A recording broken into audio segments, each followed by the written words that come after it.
Yo guys, Chris, another video, and today I am presenting you the top 5 drift cars in Forza Horizon 3. Since I'm terrible drifting, all the drifting footage is by GT Nismo Kings, also Season 5 and Season 6 winner of FD. The first car here is the 3rd generation RX-7, the FC that is.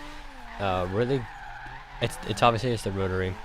Really good car in general. Gets a lot of angle. Once again, Nismo Kings is drifting here because I cannot drift, so I thought I would get someone who was good at drifting to show off these cars. But I'm not a huge fan of the FC. I'm more a fan of the FD. But the FC is definitely a really good drift car, though. Yeah, just looking at the footage here, it gets a great amount of speed here in second, third gear. And you can really take the corners really quickly, which is definitely good if you're doing tandems.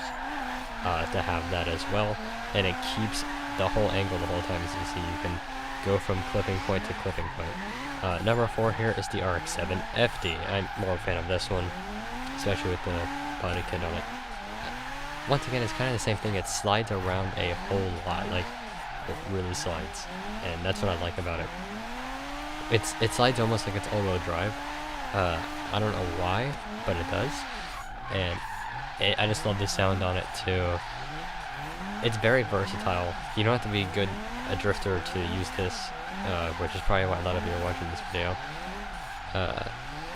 But I mean, it has the looks, has the sound, has the speed, and it definitely gets the angle. You can see like the wheels spin in the straight line, and you can just get so much angle out of this thing. Like, I can't stress that enough.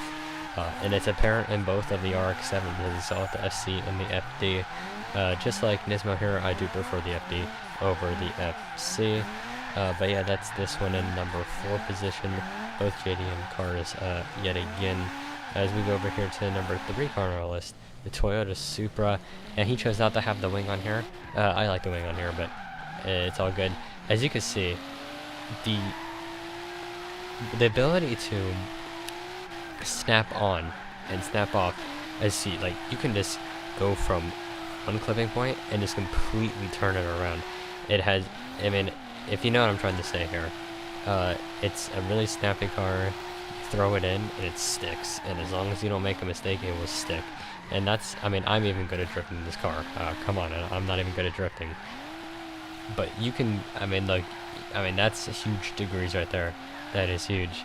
And I say it again, the angle is very important in drift cars. This one definitely has it, but it's a lot different than the RX-7. It's harder to drift, I think, because of how agile it is to drift, which is a good thing and a bad thing. It's more for experienced drivers, but a beginner can use it. It doesn't make sense at all. Next one here is the S13. Now we do have some tandem gameplay here. S13 is definitely one of my favorite drift cars, my bad. It's one of the first I started off with. It's probably the easiest because it doesn't have the highest horsepower, and basically anybody can drift this car with the high camber tune. It's really, I don't know what it's, the back wheels, they just get out so easily to where it's almost like you don't even have to use a whole lot of the e-brake. You kind of, as Nismo's doing, keep it at the high revs and just turn. E-brake every now and then. Drop the clutch every now and then. Tap it, who knows. But once you throw it in, you're kind of good. Just counter steer away with this thing. And that's why I really love the S13 here, the 240SX, whatever you want to call it. Definitely one of my favorites. One of my favorites is actually the CBR CRS. But this one is definitely on top of the list of the best drift cars, and it's JDM, gets the design, and yeah. On to number 1, it is the RJ Anderson. Very weird, but it's crazy if you get it right. I mean, just look at this. If you can get this thing right, it has to be one of the most fun drift cars. I've actually tried this once, which is kind of funny. When I left at Nismo when he sent me this, I'm like, hey, I tried this once before too. But he did way better than I did.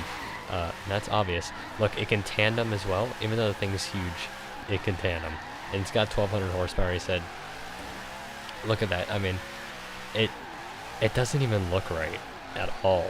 It just doesn't look right. It looks like I mean, it's like a quartz regalia drifting. It doesn't make sense at all, but it's just how it is. And it's huge. It works. I mean, it definitely has the speed. It can keep up. The angle, because of the size, don't let it fool you, but the angle is actually really big on this. It might not look like it. You can definitely tell by looking at telemetry.